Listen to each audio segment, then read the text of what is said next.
Hey YNR fans! Waving hand, welcome to YNR Trends, your go-to spot for the juiciest Young and the Restless updates, shocking spoilers, and all the drama you can't stop talking about. From surprise returns to scandalous twists, we break it all down for you, every day.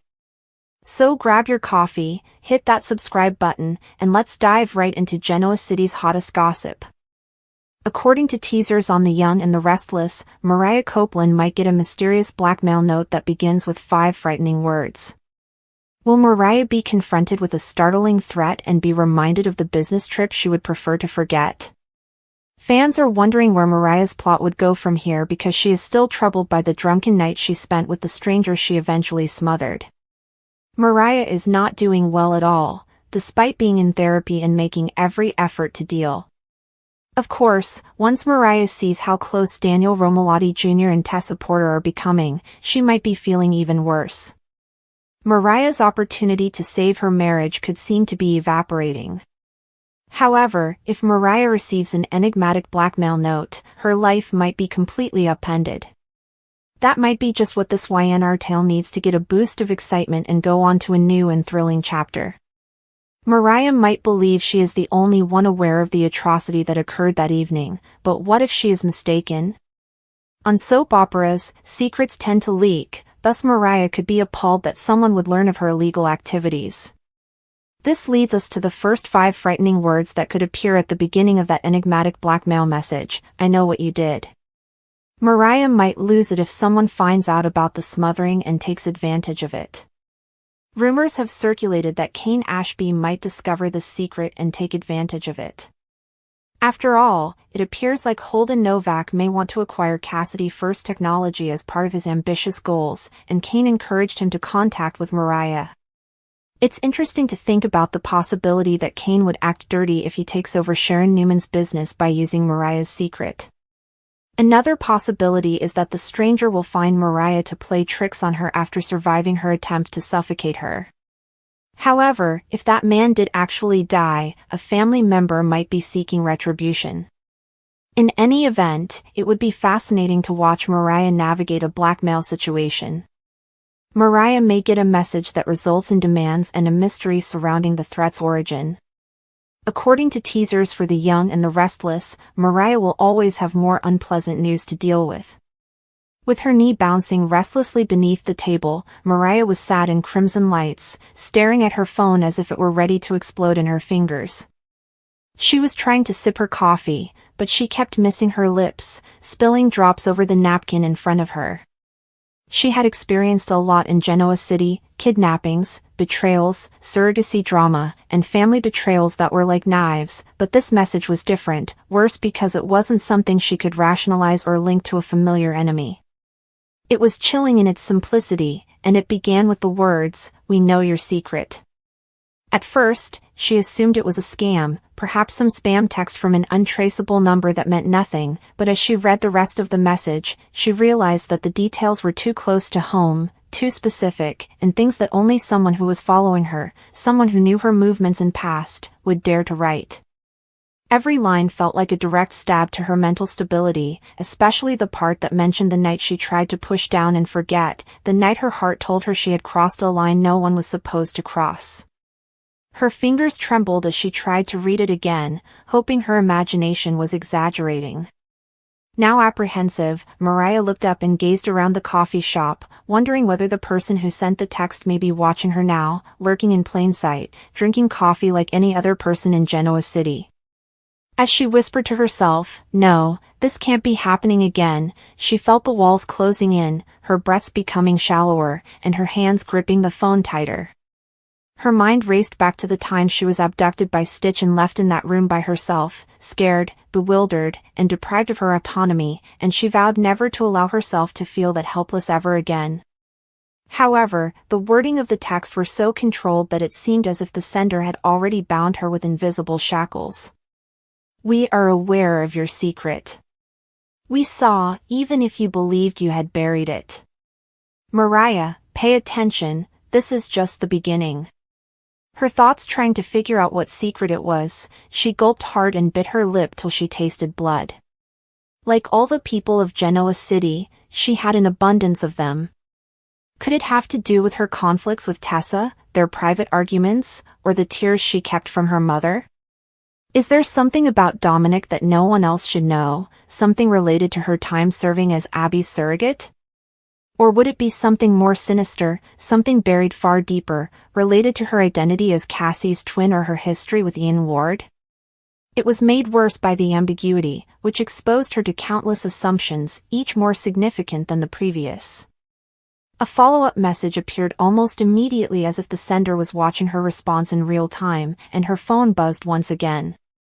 "We'll tell them for you, or don't tell anyone." Tessa was the one person she wanted to protect from all the suffering in the world, therefore the mere mention of her name made her stomach turn and a tear fill up in her eye. Because Mariah could withstand nearly anything, the blackmailer knew just how to corner her and twist the knife, but placing Tessa in the crosshairs was a different type of pain.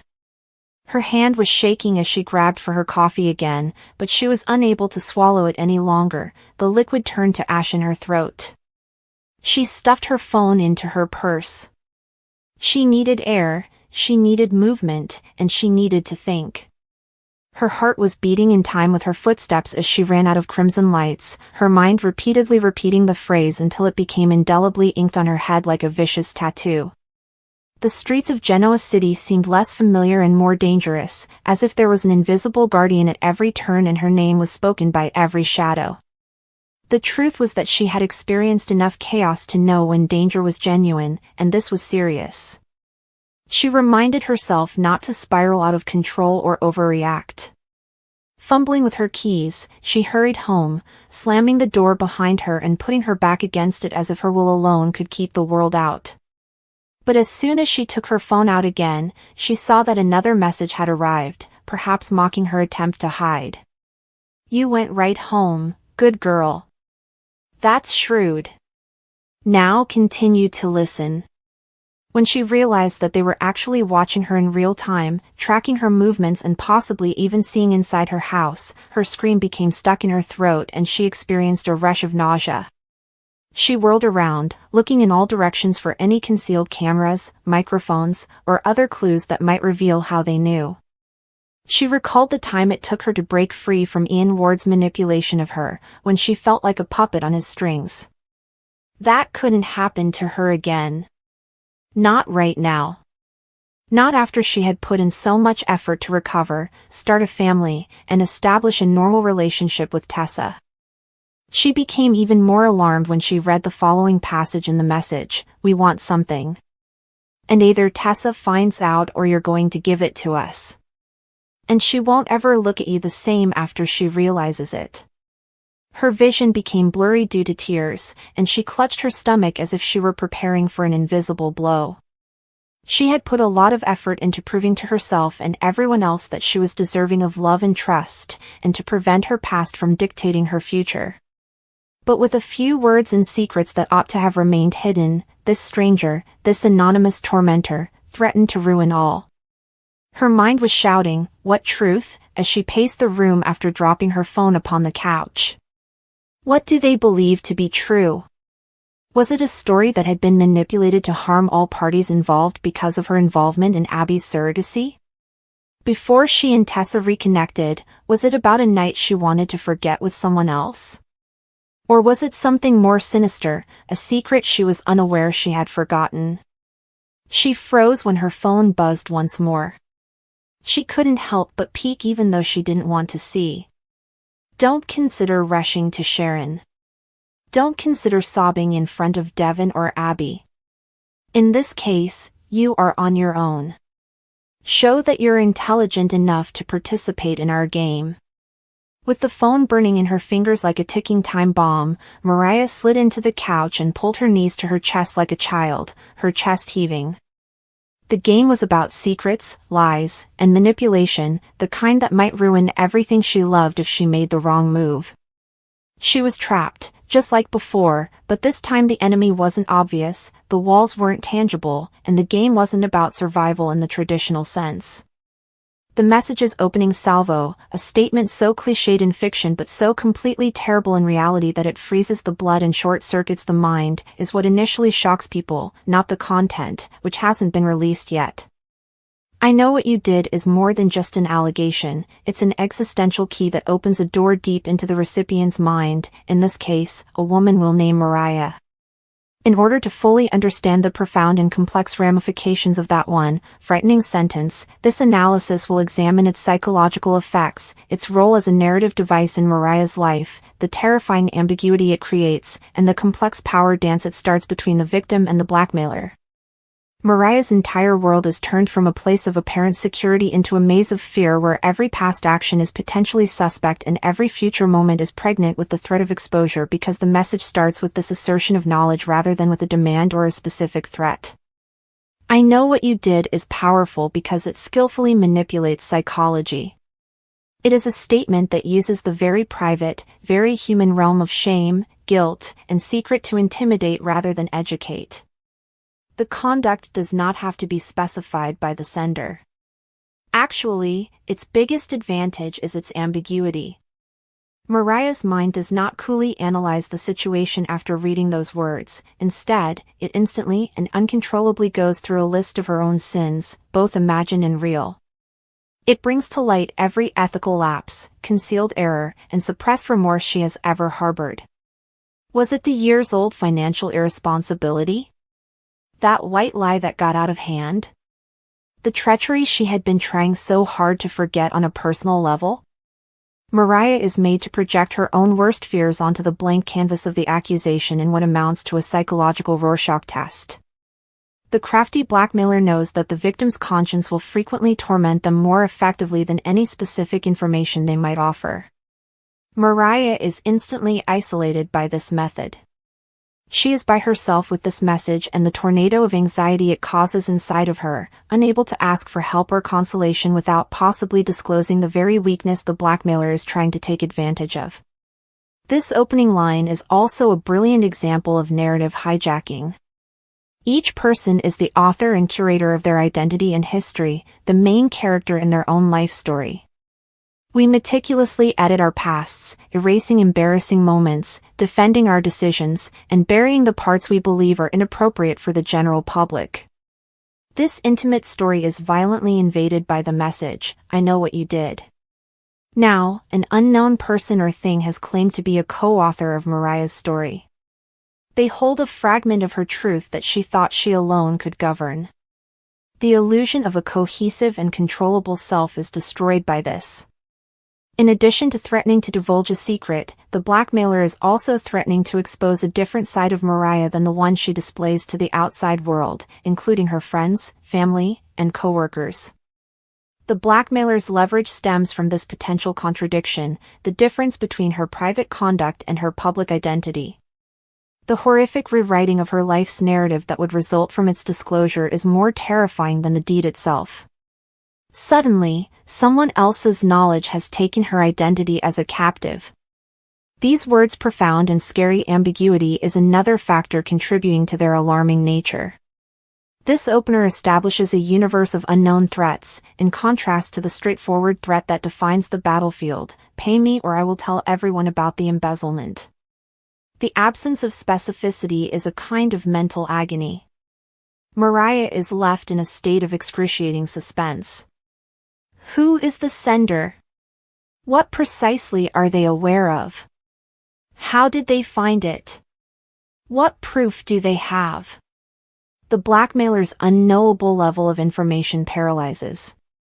Mariah could have started evaluating the harm, creating a strategy, and possibly even determining the threat's legitimacy if they had announced the act. What you did, however, may mean anything. It can be a small infraction exaggerated, or it might be the one thing she genuinely thought was permanently buried. She is forced to assume the worst because of this ambiguity, which puts her on the defensive. It turns every future email or phone call from an unidentified number into a potentially disastrous situation. The supposed omniscience of that initial line, rather than actual power, is how the blackmailer gains control. She doesn't know who they are, but they see her and know her. The foundation of their authority is this disparity in information. This relationship, which is built solely on fear and secrecy, starts a bizarre and intimate dance between the blackmailer and Mariah. In a game when only one participant is aware of the rules, the message, beginning with those words, is the first move. The blackmailer pushes Mariah into a state of reactive desperation by delaying making their demand. She can decide what to do next, but it will be dangerous. Does she answer? Does she disregard it? Does she make a preemptive confession? There are risks associated with each choice. She validates the blackmailer's position and promotes more communication if she answers, acknowledging the threat and confirming that the message has been received and that there is, in fact, a what that she did. She suffers from the terrible fear of not knowing if or when the other shoe will drop if she ignores it. The quiet is used against her as a weapon. By withholding the demand, the blackmailer complicitly contributes to Mariah's suffering. As a result of being compelled to wait, anticipate, and envision the possibilities, she puts an increasing amount of emotional energy into the blackmailer's game.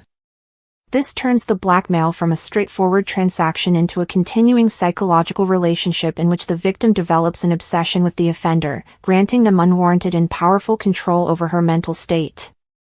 The breach of the private self is nearly more important than the secret's actual content, even though we are unaware of it. The foundation of modern existence, especially in the digital age, is a shaky notion of privacy. We keep many secrets because they belong to us, not because they are all illegal or extremely embarrassing. They are the unfiltered ideas and deeds that make up the untidy reality of human existence. I know what you did at the start of the blackmail message serves as a clear reminder of how fragile that privacy is. It implies that our most private moments aren't always our own. That the inner sanctum of our life can be exposed to a hostile external force by a digital footprint, a thoughtless remark, a trusted confidant, or just plain bad luck. This insight is just as harmful to Mariah as the actual risk of being exposed. The places where she should feel the most secure, her computer, phone, and home, may now be penetrated. She loses faith in her surroundings and her connections. The message instills a pervasive sense of monitoring, making her feel as though her life is not her own and that she is being watched. A severe kind of trauma, this breach of basic security can cause worry and paranoia that may continue for a long time beyond the actual blackmail incident. Furthermore, because of this well-crafted preamble, the demand will finally land with much more power. Any tangible demand will feel oddly like a release after hours or days of mental anguish over what the sender knows, of going over all of her adult mistakes in her head, of losing sleep and appetite due to the nagging concern. At last, the unidentified terror has given shape. By first creating this garden of terror, the blackmailer makes sure Mariah is psychologically prepared to cooperate. The real request, whether it be for cash, a particular action, or more secrets, will be evaluated not on its own merits but rather on the enormous weight of the exposed anxiety that has been growing since those initial 5 words. To halt the unsettling ambiguity and regain some control over her story, a sum of money that would have appeared absurd in other situations can suddenly seem like a tiny price to pay. The blackmailer exhibits a profound, yet malevolent, comprehension of human psychology, as people frequently pay more to eradicate fear than to prevent a particular unfavorable consequence. In conclusion, because the words "I know what you did" are, in essence, the ideal weapon, they are used at the beginning of the enigmatic blackmail message that was delivered to Mariah. They are a precise psychological terror tool that minimizes the blackmailer's initial effort and exposure while maximizing dread and control. Bypassing logical protection, these remarks go straight to the emotional center of vulnerability, shame, and guilt. The victim's life story is taken over, a terrible and paralyzing ambiguity is introduced, and a coercive connection is established in which the victim is made to take part in her own exploitation. The message is the first and most important stage of the threat itself, not just a warning of one. It turns Mariah's world from a familiar place into a hostile one where her past is a weapon in the hands of an invisible foe and her future depends on a deal she never consented to. The real genius of the blackmailer is realizing that the most frightening words are not those that expose a truth, but rather those that make the victim face all the secrets they have ever tried to conceal, transforming their conscience into a tool of their oppression. The power dynamic is established immediately and completely by the straightforward, devastating proclamation of knowledge rather than by the use of force.